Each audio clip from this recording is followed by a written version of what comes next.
Welcome to the AI for Interior Designers podcast, where creativity meets cutting edge technology. In each episode, we dive deep into the world of artificial intelligence and explore how it's revolutionizing the interior design industry.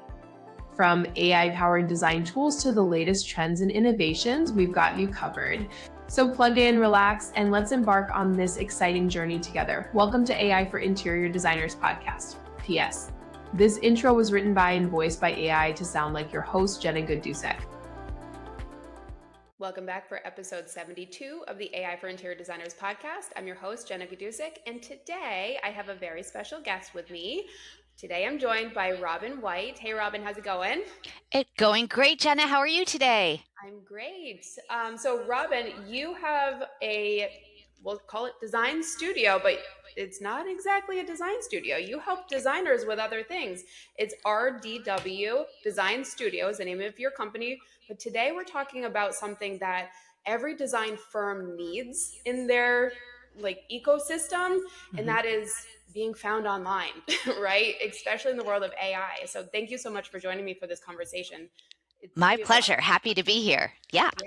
So we've been connecting for a while, and I have been following you and what you share on your Instagram and all of that stuff. And this whole AI SEO, or let's refer to it as, what do you call it? So I call it AI search, just to kind of get away from that sort of, I call alphabet mumbo jumbo of like SEO, GEO, AEO, LLMO. Like there's so many different like alphabet soups out there.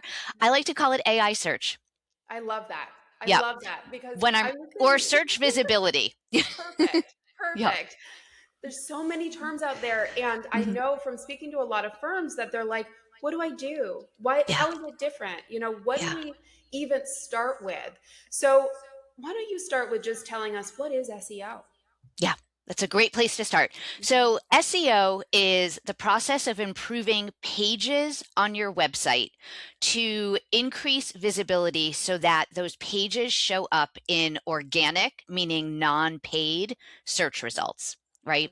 And when we refer to SEO, we're generally referring to Google just because it's the biggest search engine out there.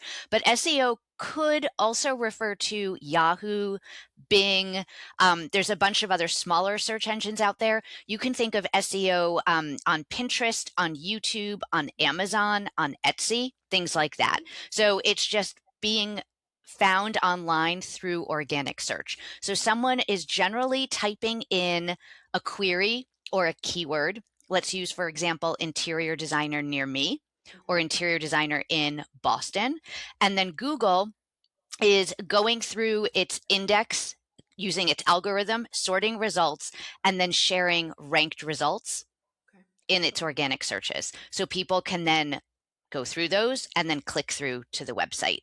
This all changed in 2022. When ChatGPT was introduced. And then we started to see more and more AI platforms introduced after that. So designers really can't bury their heads and say, oh, I'll just worry about Google. You have to think about AI now. There is no just Google anymore. And Google, let's be honest about it, Google's a machine. It's a behemoth. It is not going away. It will adapt. We've already been seeing big changes. And if you've noticed when you're doing any type of search on Google, AI overviews shows up first. Yeah. Google can flip a switch in a second and change over completely to something like a ChatGPT.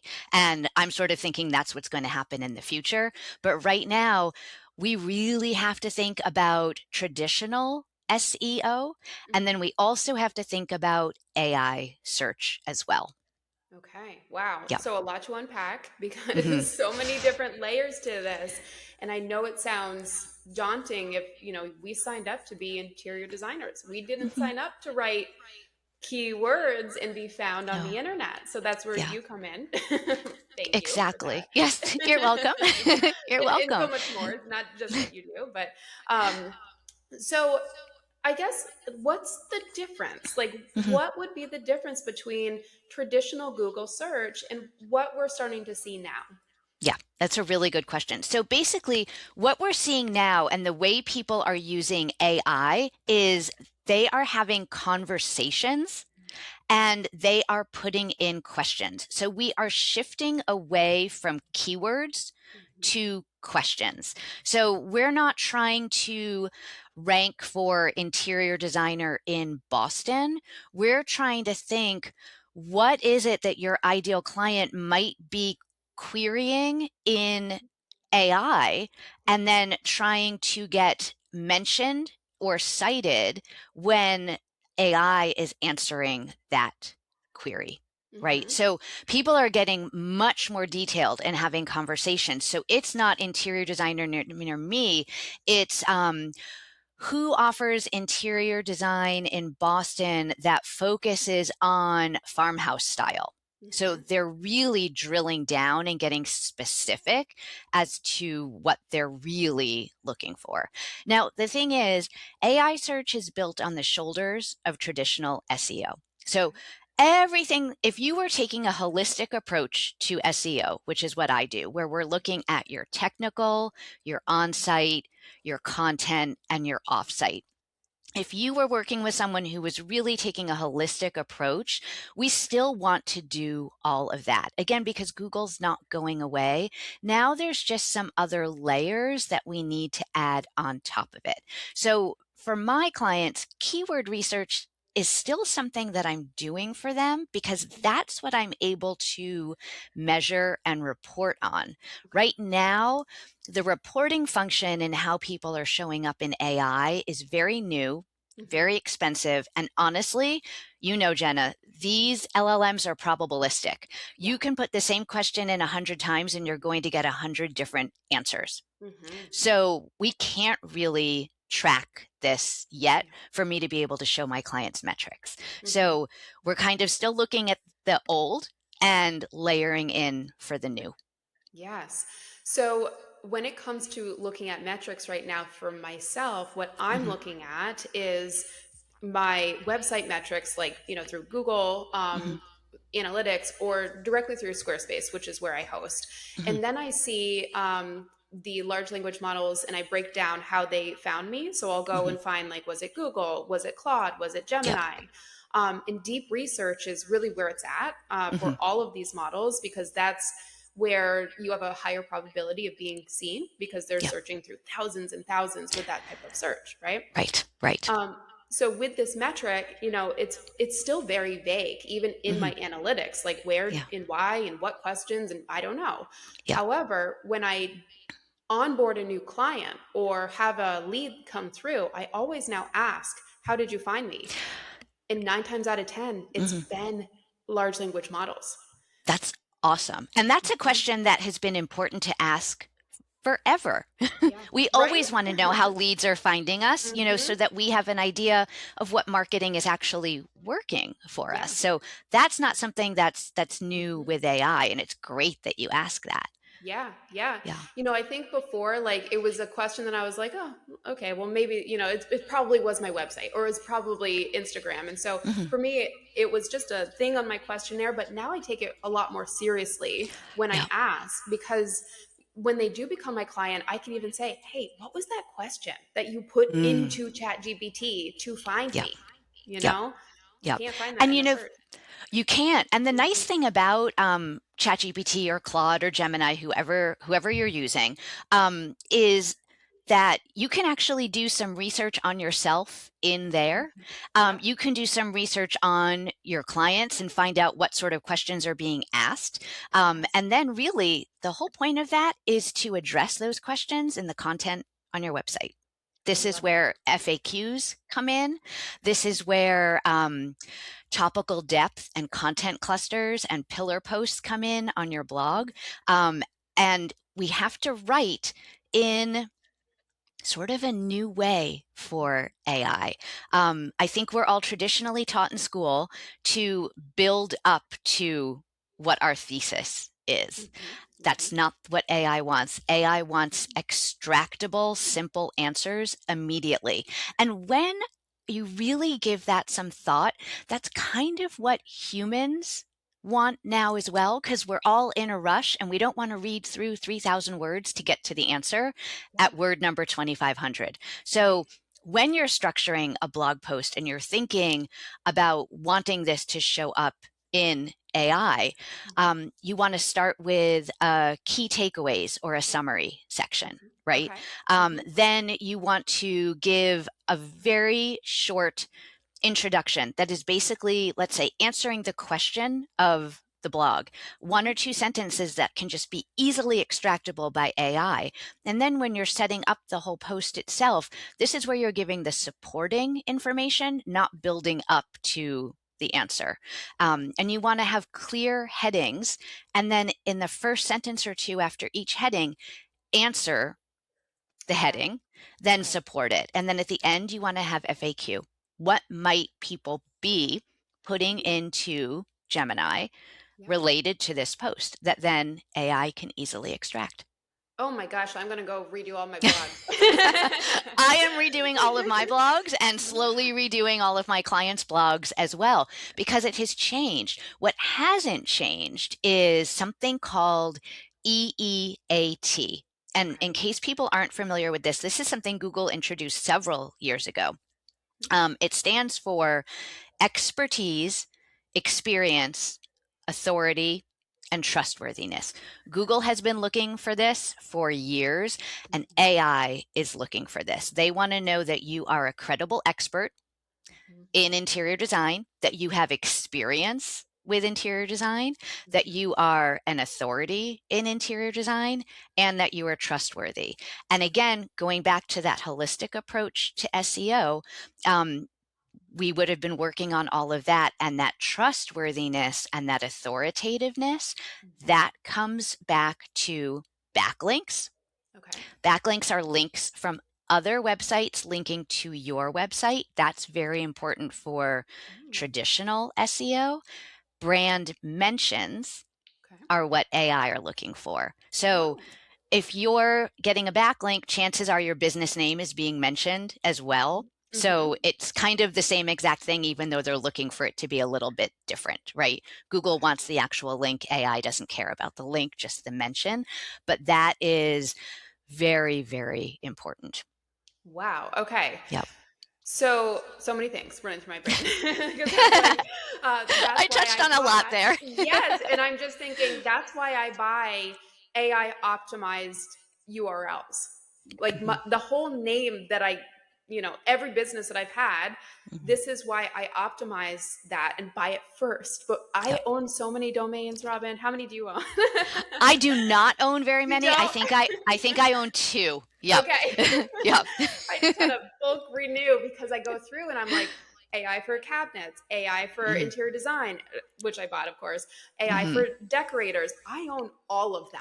I Good bought for them you. all before anybody else was even doing this in 2023. So they all lead back to me. But when you just mention, I didn't realize that. I didn't realize that it wasn't just backlinks. Just literally saying AI for interior designers is helping me. Right? Yes, absolutely. Wow. Absolutely. Okay. So if you're a guest on a podcast or if you're speaking at KBIS or something like that, and they're mentioning AI for interior designers and not linking to your website, just that brand mention is what LLMs are looking for. Yeah. It's the backlink that Google is looking for. So ideally, we want both.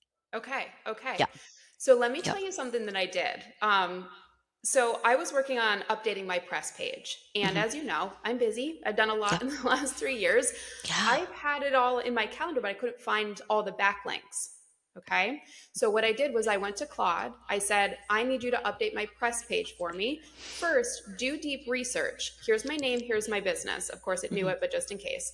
And I said, go and find everything that I've done for publications, collaborations, all of this in the past 3 years. Come back to me with a report.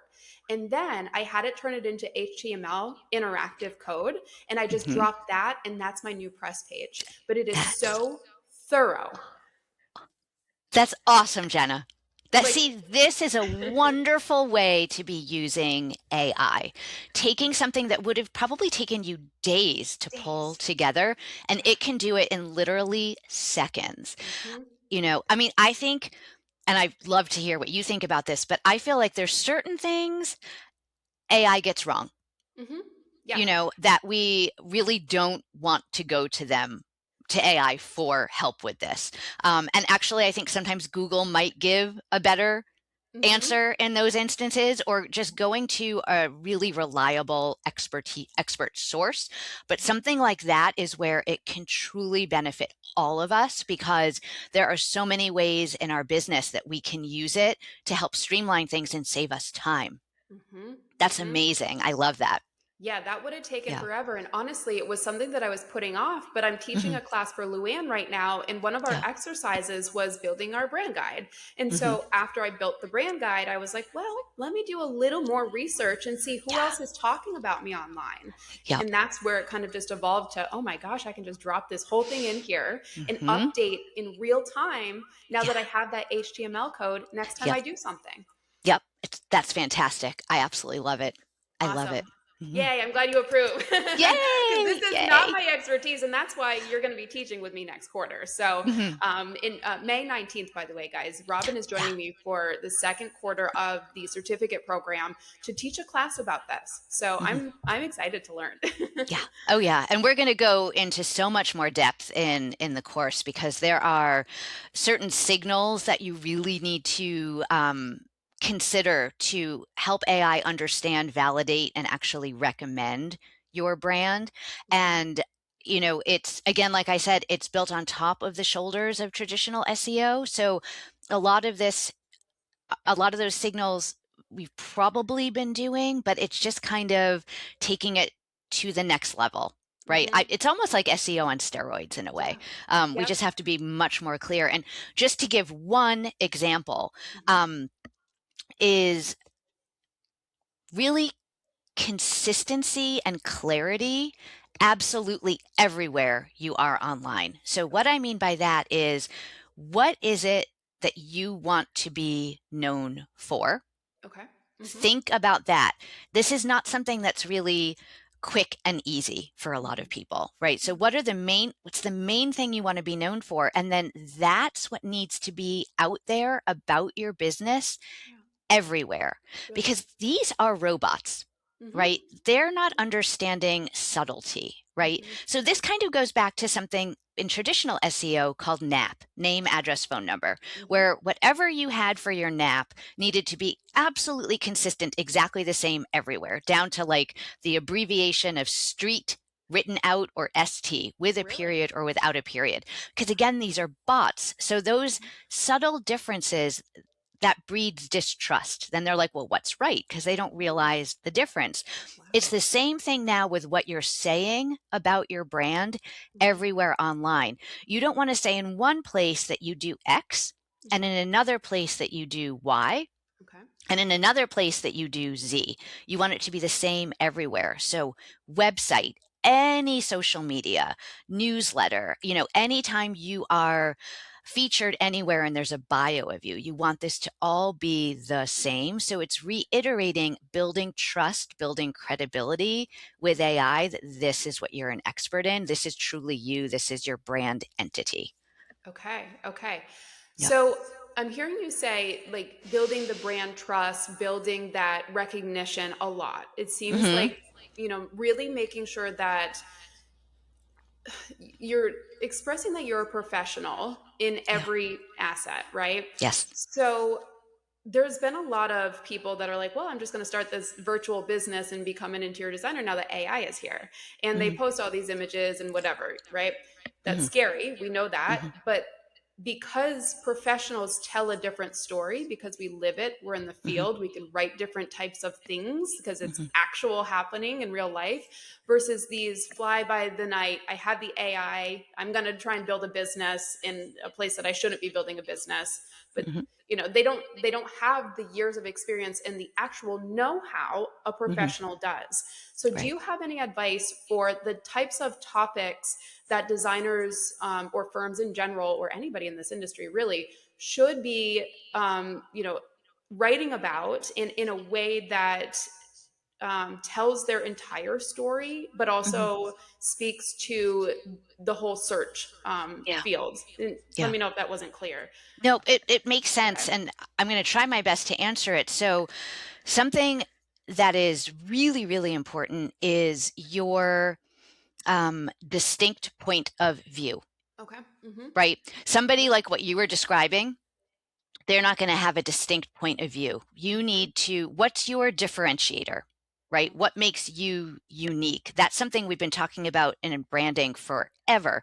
It is even more important now because it's what sets you apart. And while AI is absolutely wonderful in terms of what it can do, it doesn't have a point of view. It can't share that. It needs you to express your opinion. So we need to be out there expressing our uniqueness and our distinct point of view to set us apart, right? We need to share case studies. Okay. They want, that shows your expertise. They want to know, don't just put up on social media a before and an after. Share the storytelling is really important. Share the story behind the product, the transformation. What's the transformation you provided? Where was the client before they hired you? How did you fix the problem that they had? There's always a problem. It's not just making something prettier, it's making it function better. How did you solve that? Like, what did you bring to the table to make this happen? And then share how happy they are, right? With a testimonial. So this is showing your experience, your expertise, your authority, and your trustworthiness with the testimonial. So all of that becomes more and more important on your website, on your social, in your newsletters, everything like that.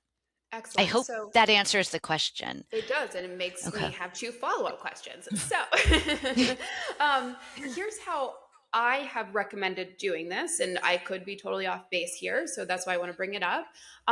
So I like to do voice clips when Mhm. I have, like an idea for a post, or something where I leave a client's meeting or I recorded that client's meeting. I like to take that, scrape out anything that has to do exactly with that client if it's not supposed to be shared, and then I take literally my voice and my words and I say, now let's rewrite this into a blog post. Mhm. Um, that way, and then I apply, my brand voice, because I do have that listed as a skill. But this way I get all of my human experience out, and I Mhm. talk about firsthand what just happened, or a Yeah. topic that I know like the back of my hand.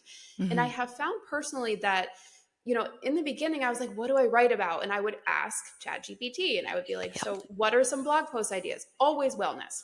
Always Mhm. wellness came up. And I was like, that's not what I write about for even my design firm. So it's very vague when you simply just go to one of these models and say, what do I write about for my interior design blog post? Mhm. I don't think people can approach it from that angle. I think No. that our voice and our literal transcripts Mhm. are gold for turning our Yes. content into something that might be brought in to one of these, right? I think that's absolutely brilliant. And especially if you haven't trained the LLM on you and your distinct brand, which we should all be doing. Right. First Um, thing. yeah, Yeah. absolutely. Because then it has a better idea of what you are like and what you're looking for and all of that sort of stuff.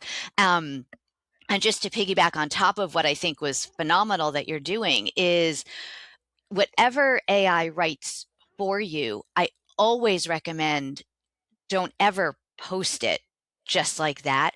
You want to take that and edit it and really make it sound like it's coming from a human and that you wrote it, right? Because it writes differently than Yeah. we do. Even if it's good and has been trained well enough to capture our voice, we Mhm. still need to do a little bit of editing before Mhm. we're hitting publish. Yep. Yeah. And also But just looking for I those love that idea of the voice notes. I think that's yeah. phenomenal. Yeah. Yeah, I love doing Brilliant. that. Yeah. I don't post as many blogs because time, but now that Mhm. I've been doing this, I have all this backstock. So Yeah. I learned so many things today, literally in the past 20 Mhm. minutes, Robyn, that I'm going to go back and I'm going to train something to redo those, because I didn't even think about like FAQs at the end of every blog. That's FAQs. Yeah. Yep. Yeah, that's great. I was just Mhm. thinking a master FAQ page, but Mhm. just having it per blog is Yep. really, yeah, that was one of my Yeah. takeaways And just from I actually, this is going back to website design a little bit, but I don't always recommend a master FAQ page. okay. I actually like to put FAQ on the different services Okay. pages. So let's say you offer a couple of services. Yep. let's say one is full service, let's say one is a consultation, let's say you have separate pages for each of them. You want to do the FAQ for the full service design, whatever relates to that, on that services page, and the FAQ for your consultation on the consultation page. If they're all on one page, then you want to have, FAQ about all of them at the bottom of the page. Sometimes we do multiple service pages. Sometimes we do location pages, building out things for search. And those can be really good places to put FAQ. Testimonials we want to have throughout the website as well. But I'm actually seeing that there might be an advantage to having a separate testimonials page. That was something I had moved away from completely in web design. Makes more sense to me conversion wise to have it on the different pages, but now it might be good to have a separate page as well. So more to come on that. As this is a time, and we should probably say this, Jenna, like when this podcast is coming out, which is spring of 2026, because this is an ever evolving, ever changing time right now. It's a very exciting time in the world of search because things are changing rapidly. And what we're saying today could be obsolete 5 months from now. Things might have completely shifted away from this. It's moving very fast. Very fast. One big release and we're like, oh no, what do we do now? Okay, so one of the questions that people ask me a lot, and this is not my area of expertise, but I know enough to be dangerous in this component because of my research, but a lot of people say, if I just copy it and paste it, then Google is dinging something and it's not showing up as much in results if I just copy it and paste it from ChatGPT.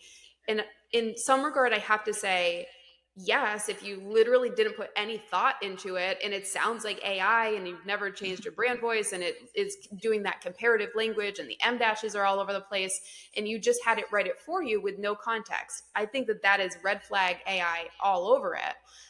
The way that I'm doing it is different, and it is literally my voice and I'm trying to maintain the quotes that I've said come out of my mouth and then looking at after. But is there any validity to this whole AI is searching our blogs and not showing them to certain people, or what's the word? They're docking us basically when we do have AI blogs on our site. Have you heard anything? So there's mixed messages about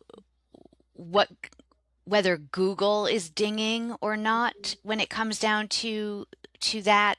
I don't know about AI. That I can't answer, but there's mixed messages about Google. At its core, Google always wants the most helpful and the most relevant content. So if what AI has generated for you is that, then it should satisfy what Google is looking for. But my gut feeling is that first draft that AI has written for you is not satisfying that intent. And it does need a human touch and your voice. And AI needs your unique point of view and your experience in there as well. So I would say there's mixed feelings about that, and it's always better not to copy and paste. The other reason it's always better not to copy and paste is what if another interior designer put in a really similar prompt to you and came up with a blog post and now they read almost identical? That's duplicate content and that's not good. So one of you will not be shown. So we always want to put things in our own voice just to kind of avoid that sort of scenario. So what about disclosure? Are you saying anything on blog posts like AI helped me write this or, anything like that, just as a little disclosure line? That's a great question. I am not personally with my blog posts because I don't put anything up that I haven't pretty much rewritten. I generally use it only for an outline and then write a lot of it myself. For my clients, we haven't done that because I have been trying to reinforce to them the importance of only using it sort of as an outline, or if it's drafting quite a bit for you, to really put it in your own words afterwards. But I actually love that you've brought that up. And have you been doing that yourself? Yes, Okay. because of the nature of what I teach, it's actually Mm, in my footer that it okay. says something on the AI website, unless if I have otherwise disclosed, this was probably Mm, written with AI. But okay. then sometimes on my blog posts, I will say, this was written by or voice clipped by Jenna, Hmm. and then put into this context by AI. Hmm. So, you know, I want to be transparent. Like Yep. I don't write well. That's why my grammar is awful, but Yeah. I have the words. I just need them to, follow my train of thought first of all, Hmm. and then get it to a point that makes sense to write the blog, take what I've said and make it coherent. Yep. So that's No, kind that of, makes sense. yeah. Yeah, that makes complete sense. I also think, what I do a lot of the time is after I have it do an outline and then I write it, I'll put it back in there for grammar and spell check and Yes. things like that, because I'm someone who writes without commas for some Yeah. reason, and I know they really need to be put in there. So I'm using it more as like a spell check, Grammarly type thing at Yeah. the end. But sometimes I don't always agree with it. Like I still Yeah. I check it. I have little trust for Yes. it. Yeah. Um, I'm definitely, I use it, but I'm using it with a little hesitation, Hmm. knowing that I'm Yep. smarter than Yep. it For still. now. So Yes. for now, exactly, Yep. exactly. I Oh, can't I work love as that. quickly as it can, but about my topic, I definitely know more. And Yes. sometimes, like, I'll go in and prompt it, and I'll say, um, look at this as if you are X, like Mhm. the foremost SEO specialist in the world, to tell it kind of how to Give it a approach it, roll. Yep. give it a role, and it still sometimes will give me garbage. Yeah. Yep. Yeah. What's your favorite tool right now? What AI model do you like best? It's not that I like it best, it's what I have Mhm. everything set up with, which is Okay. ChatGPT. And Sure. it's more that I don't have the bandwidth right now Mhm. to move. Yep. I love Notebook LM. Yes. Oh, me too. It's so Love cool. it. And the other thing is, I would probably use all of them, except that I don't want to pay for subscriptions with all of them. Sure. And the free plans are just not robust enough for me. Yep. So right now, everything is with chat. Given what's happened recently, I would love to move away. Yep. And I just haven't gotten to it yet. So, Well, I'm sure you already know this, but if you go into Claude, which is mhm. amazing, Is that your oh my platform of gosh, choice? the Okay. things I have been doing in Claude this week, I've been up till 2 o'clock some nights. Don't tell anybody. Oh, Just doing stuff with Claude. And I'm like, this is wow. so cool. That's I awesome. will share it, but I have to learn it first so that I can teach it. But Yeah. you can move over your whole history if you want to. Right. And Because it's, sometimes you don't need the whole history to come with yeah. you. I Right. actually didn't bring over mine Hmm. by choice because it's 3 years of what is this bump on my daughter's body? Like Yes. random things that I'm like, no, we don't need to Hmm. bring that over. Um, Yeah. but it's also older iterations of my business that I didn't want to have to sift through Hmm. and say, okay, this is the latest model. So because every quality output I exported anyway into a Hmm. Google document or somewhere else that wherever it was relevant, that's the only thing I took with me. And I actually Mm. ended up starting from scratch for the most part because you can build your brand voice. And I just told you how I did that and then built the press page right after I built my brand voice, just Yep. simply by asking it to ask me questions and then go do its own research. And then I say, now turn that into a skill. And so it's set from the get go. And I give it my brand voice. And then I've connected the connectors. So if I had anything in my Google Drive, now it can go just look at what I've been saving from ChatGPT. So save yourself some time and maybe try that. That's wonderful. Thank you, Jenna. I appreciate that. Yeah, Yeah. because it's going to need to happen soon. Yeah. And Perplexity is another Mhm. really great tool too. Yep. Yep. Okay. That's great. Good to know. Good to know. This has been, I mean, I could literally sit here and chat with you about this forever, but can you tell us one takeaway you think people should be doing right away? Yeah. So I would say the most important thing is if AI can't clearly define you, it can't recommend you. So coming up with that, what is it you want to be known for? Like, who are you? What do you do? Who do you do it for? How do you do it? Like, get that solidified and out there everywhere. Because it's really just about being clear enough, consistent enough, and validated enough that AI can confidently say, this is who you are, this is what you do, and this is when to recommend you. Awesome. I Yeah. love that. And that is literally your brand voice guide. So that's Yeah. the first thing you do when you Mhm. create a brand voice inside Yeah. of your whatever model you're using. So that's a Mhm. great place to start. I love Yeah. that. Yeah. Thank you. So one last thing, and I know I just said that, but what services do you offer? And Oh, thank you and for who do you asking. serve? Yeah. So I work almost exclusively with interior designers. Mhm, And I am first and foremost a website designer. I do brand strategy as well. mhm. With the website design, we can do your brand visuals, copywriting. Obviously, I do search, Yep. SEO, LLM, whatever you want to call it as well. And I do ongoing SEO for clients as well, Okay. audits, setups, and then ongoing. Excellent. So, Excellent. yeah. We didn't even talk about Yeah. image alt text today, but I'm sure that we probably will in your class on May 19th. We absolutely will. There's a lot more that we're going to cover in that class because this was, a quick kind of intro to it, but there's a lot for us to cover. I'm excited for it. Me too. And I will Yeah. say it is exclusive for this class. This is not open to everybody. It's not an open enrollment class right now, though I would love to have you come back for an open enrollment class later, maybe this summer, and we'll talk Mhm. about that. But for this upcoming class on May 19th, you do have to be enrolled in either the entire certificate program for the year or at least second quarter, so Q2. Enrollment is open now, but it will be closing before the first class. So I'm pretty sure it closes May 4th. So just so you know, if you want to take this class with Robyn, you need to enroll in all of these other ones sooner than later. Okay. Awesome, Robyn. Thank you so much. This has been such a great conversation. I truly enjoyed this. Thank you. Thank you so much for having me. All right. Thanks for listening to today's episode of the AI for Interior Designers podcast. Don't forget to subscribe to this channel and tune in next week for more AI tips for your design business. See you next time.